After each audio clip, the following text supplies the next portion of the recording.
Baqala bakhahlametwa tikhukhula nga-2019 linyendi labo lahlaliswa tinyanga eSongweni Mamelodi Baptist Church kwathi labanye basala.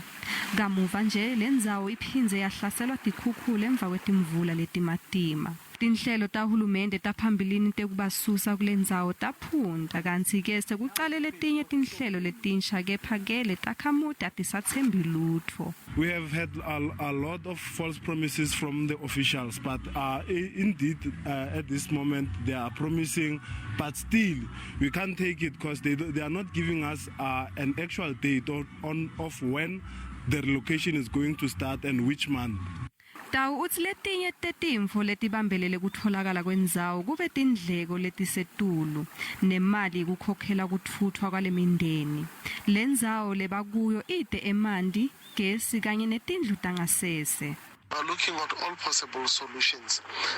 There's pieces of land in and around the city that we are looking at, and once the procurement of those pieces is done, we'll definitely be moving. But we're also talking to province as well as other government spheres. Tawu uthi tinhlelo tabo ukuthi kususwe wonke umuntfu bese kucinisekiswe ukuthi akuphindze kungene umuntfu. Kungete ngekuthi kukhishwa kwendzawo letawuba netinsita kutawuchubeka njengekusho kwamasipala. Ucele labo labebe indzawo ukuthi bayekele kutithathela umhlaba ngaphandle kwemvume. Nasolo kungenteki lutho Takhamuti titawubukana naletinye timvula letimatima.